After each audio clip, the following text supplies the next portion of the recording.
Gracias a todos. Muy buenas noches, tardes, días tengan. Sean bienvenidos a este su programa Vivir es Chido con su anfitrión Pune Alvarado. Uy. Bueno, comenzamos. Cuentan los viejos sabios que en el momento de nacer el hombre ya sabe todo, que puede reconocer este mundo de una punta a la otra, que sabe lo que ocurrió desde el primer día hasta el último y que ya ha recorrido todo el ciclo. Pero de nada le vale todo esto, porque en el preciso instante de nacer, un ángel lo besa en la boca y de inmediato olvida todo. Desde ese momento, el hombre tendrá que empezar a vivir para aprender a recordar.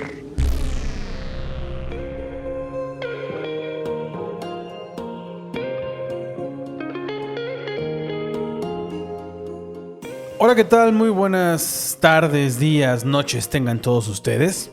Sean bienvenidos al octavo episodio. Octavo ya, eso significa que llevamos 8 semanas, un poquito más porque hubo creo una semana o dos que no grabamos, pero tenemos 8 semanas ya de episodios de podcast, de este podcast tan chido para mí que significa algo muy importante y que se llama Vivir es Chido.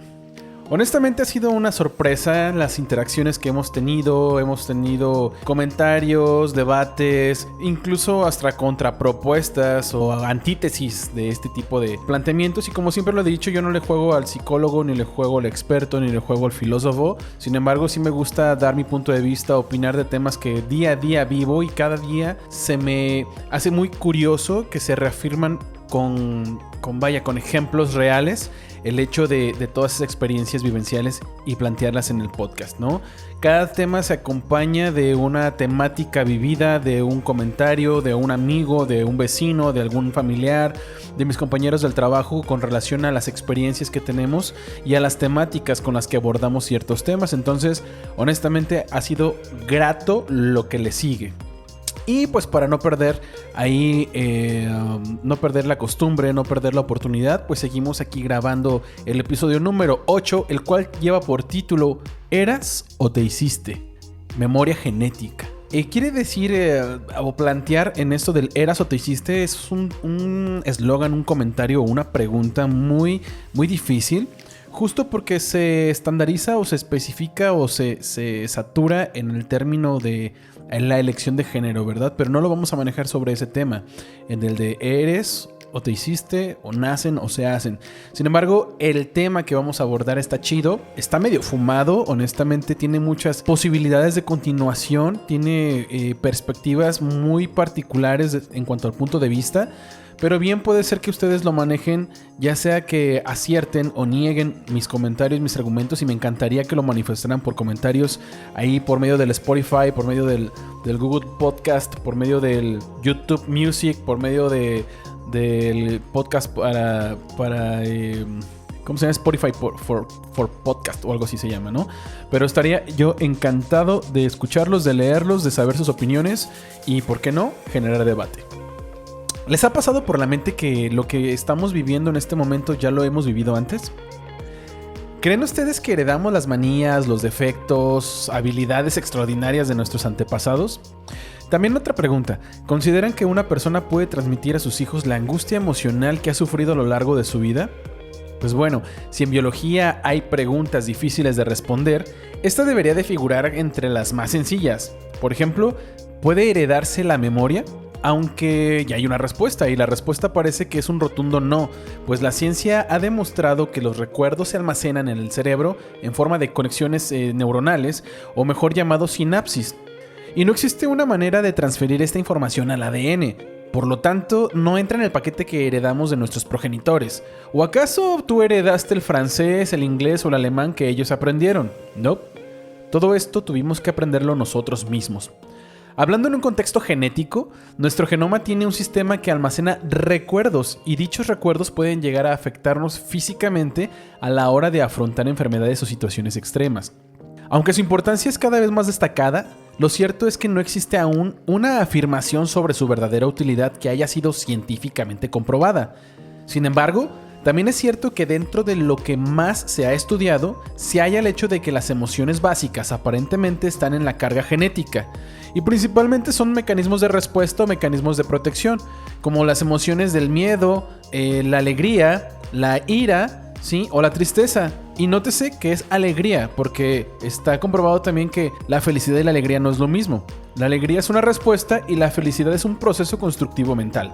Esto puede verse fácilmente en los animales. Y aunque la ciencia y la biología en su momento han tenido la postura de que no existe ese tipo de transferencia memorística, existió un pobre iluso de nombre Jean-Baptiste Pierre-Antoine de Monnet, caballero de Lamarck, o bien, en su nombre resumido, Jean-Baptiste Lamarck, quien figuró en este planeta por ahí de los 1700 y 1800 y que justamente en el año 1802 formuló la primera teoría de la evolución biológica. Lamentablemente, las tesis de Lamarck quedaron finalmente refutadas, pero a finales del siglo XX las investigaciones comenzaron a revelar que existe una herencia de rasgos adquiridos a lo que se le dio el nombre de epigenética. Este concepto hace referencia precisamente a cómo las experiencias de un individuo pueden cambiar la forma en que se expresa su ADN y cómo esa variación puede transmitirse a la siguiente generación.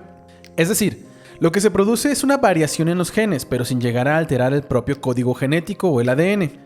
Cambian algunas etiquetas químicas y eso puede hacer que nuestra adaptación al entorno sea mejor o, en su caso, peor. De este modo, un ejemplo llamativo de la transmisión epigenética está en lo que conocemos como los traumas intergeneracionales. ¡Wow! En el 2013 se llevó a cabo un curioso experimento con ratones. Se entrenó a un grupo de ellos para que desarrollaran aversión a un tipo de olor. Más tarde, cuando estos animales tuvieron descendencia, se descubrió que las crías sentían la misma angustia hacia ese tipo de estímulo oloroso. Dicho de otro modo, habían heredado el miedo de sus padres sin haber tenido la misma vivencia.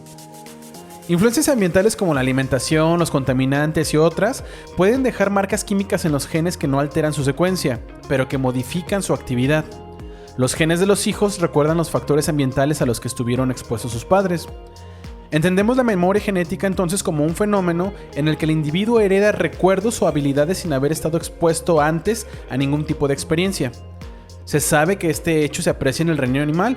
Es como si determinadas vivencias traumáticas quedaran impresas en el código genético de una especie con el fin de facilitar la supervivencia de la siguiente generación. Ahora bien, ¿sucede lo mismo en el ser humano? ¿Heredamos también nosotros los miedos de nuestros padres o abuelos? ¿Es la vida de nuestros ancestros una especie de prólogo que configura nuestra propia historia? Nuestro genoma tiene un sistema que puede almacenar el impacto de determinadas experiencias de nuestros ancestros. Esto puede ayudarnos o volvernos más vulnerables a la hora de afrontar determinadas situaciones. Entonces, ¿qué es y qué no es la memoria genética? Cuando hablamos de memoria genética es común caer en más de un error. Para empezar, el ser humano no puede almacenar recuerdos vividos por sus antepasados. Ninguno de nosotros podemos, por ejemplo, evocar lo que vivió nuestra abuela en su infancia o lo que le sucedió a nuestro padre cuando cumplió los 40. Ahora bien, lo que puede transmitirse de una generación a otra es la impronta emocional de una experiencia traumática sostenida en el tiempo. Se ha hablado al inicio del experimento con ratones y el olor. Algo parecido sucede en las personas. Sabemos que las situaciones de angustia y estrés crónico de los padres dejan una impronta en el material genético de las nuevas generaciones. Un trabajo publicado en el Biological Psychiatry nos habla sobre cómo el estrés de un hombre puede afectar genéticamente a sus hijos hasta el punto de hacerlos más vulnerables a la adversidad.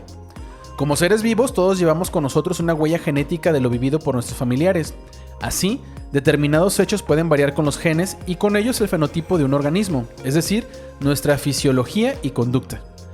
Nuestros antepasados nos legaron aspectos de los más asombrosos, algunos extraordinarios y otros menos amables, es cierto. Ante esta evidencia, solo cabe añadir un matiz.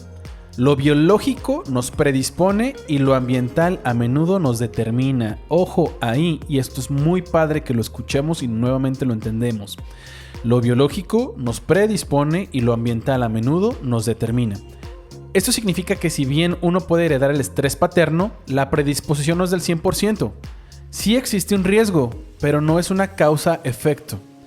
De acuerdo al psicólogo Paul Tellería, en esta ciencia en algún momento se creyó que la influencia de lo genético en el comportamiento era alta.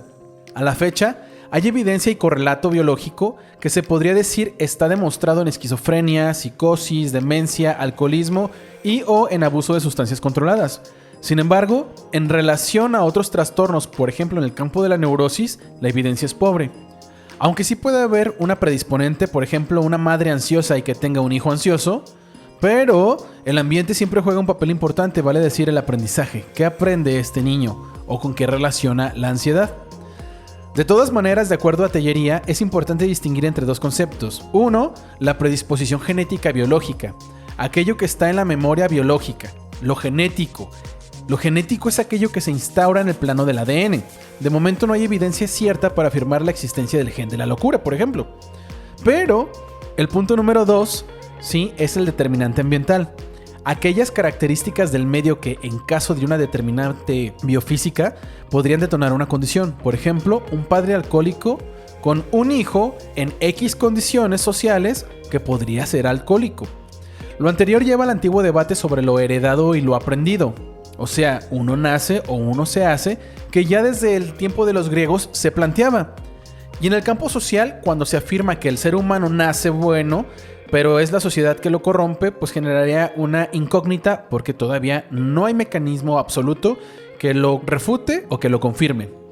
En suma, lo biológico es predisponente, el ambiente es determinante. Si bien puede existir una predisposición biológica, no me animaría yo a decir genética, el ambiente predispone la conducta. Uno aprende a comportarse y las condiciones ambientales, o sea, la familia o la sociedad, por ejemplo, pueden activar algo biofísicamente determinado, donde creo que sería posible hablar de genética y hay avances en casos de demencia o esquizofrenia, sostiene Tellería. En psicología, la memoria genética es una memoria presente desde el nacimiento que existe en ausencia de experiencia sensorial y que es incorporada al genoma a lo largo de largos periodos de tiempo. El concepto de memoria genética ha sido recogido, ampliado y utilizado en numerosas obras de la literatura y audiovisuales de ciencia ficción. Presupone que los individuos no solo podrían adquirir o mejorar caracteres físicos durante su vida y transmitirlos a su descendencia, sino que también la personalidad y las experiencias del individuo podrían ser incorporadas a su código genético. De este modo, un individuo arrastraría tras de sí las memorias y personalidades de sus antepasados y que ésta podría ser recuperada, ya sea por una urgencia inconsciente o por el uso de una tecnología o adiestramiento adecuados.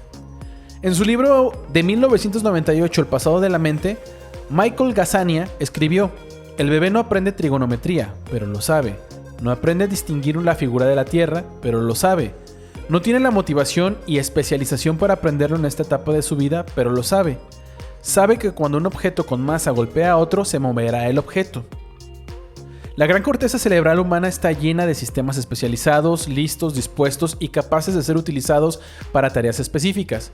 Por otra parte, el cerebro está construido bajo un fuerte control genético. Tan pronto como se construye el cerebro, comienza a expresar lo que sabe, o sea, lo que viene de fábrica. Utilizando la metáfora de la informática, podríamos decir que el cerebro ya viene cargado de software preinstalado como tipo película de Matrix. Ahora viene lo importante. ¿Cómo puede un individuo desarrollarse pese a una memoria genética si es negativa? Las experiencias que llevamos negativas, vistas desde un punto de vista muy expandido, son en realidad desafíos que hemos escogido en niveles muy profundos de nuestro ser para explorar ciertos temas existenciales, para desarrollar nuestras capacidades ocultas, para divertirnos, para tener aventuras y para evolucionar o trascender. Esto ya viene de un lado más metafísico, es un criterio un poquito más pegado a lo subjetivo que lo objetivo. Pero la pregunta es, ¿se puede romper con esa rueda o ese círculo vicioso? ¿Y cómo? Si nos referimos a las repeticiones de memorias negativas que, por así decir, nos tienen atrapados, lo que nos atrapa no es en sí la memoria, sino nuestra ignorancia de que tenemos todo el poder de reconfigurar esas memorias, de reinventarnos a nosotros mismos. En segundo lugar, nos atrapa la intención, o sea, la decisión por motivos inconscientes de engancharnos con historias dolorosas y conflictivas. Un error que cometemos más de 3 veces, como dicen, ya es una decisión. Suena extraño ya que estamos acostumbrados a pensar que somos víctimas impotentes de las circunstancias y no sus autores. Autores de las circunstancias. Suena muy raro, ¿no? Es una de las ideas más revolucionarias y explosivas, claro, también incómodas, que están empezando a surgir y a afianzarse poco a poco nuestra manera de pensar sobre nuestra condición humana y la psicología. ¿Esto es algo que yo puedo cambiar y transformar a partir de mi propia experiencia? Me lo pregunto. No si eso implica que lo hagamos sin ayuda externa. Hay cosas que no podemos ver de nosotros mismos y necesitamos de otras personas que nos lo muestren, que nos apoyen, que nos guíen, que nos socorran, que nos den bofetadas, cachetadas con guante blanco o incluso pues, bajo nuestro permiso siempre y cuando sea necesario. En términos de cambiar y transformar nuestra vida pese a esas memorias, por supuesto, obvio está. Somos ese tipo de seres que creamos la experiencia que vamos viviendo como si nos fuera ocurriendo, pero somos nosotros quienes la generamos aunque no nos demos cuenta. O sea, somos nosotros los responsables de todo lo que nos sucede. ¿Victimizarse es una estrategia para evitar lo pasado? Les pregunto yo a ustedes. Lo importante de esto es que hay personas adultas que culpan a sus padres, a sus madres, a sus antepasados y aunque yo no crea en ello, no me consta que no exista o que no suceda de esa manera. Y no se responsabilizan de sus actos en un momento determinado de su vida estos adultos. Pero otras adquieren este hábito. En estos casos, es un estilo de afrontamiento de la vida en general basado en una incapacidad para asumir nuestra propia responsabilidad, nuestra propia incapacidad de comprometernos e implicarnos probablemente por miedo a tener que asumir las consecuencias de nuestros propios actos.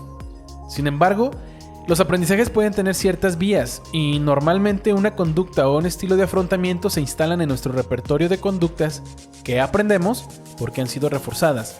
Es decir, porque ponerlos en prácticas han tenido consecuencias positivas de alguna manera. Recordemos siempre que lo que no funciona nunca lo desechamos, mientras que repetiremos aquello que da resultado.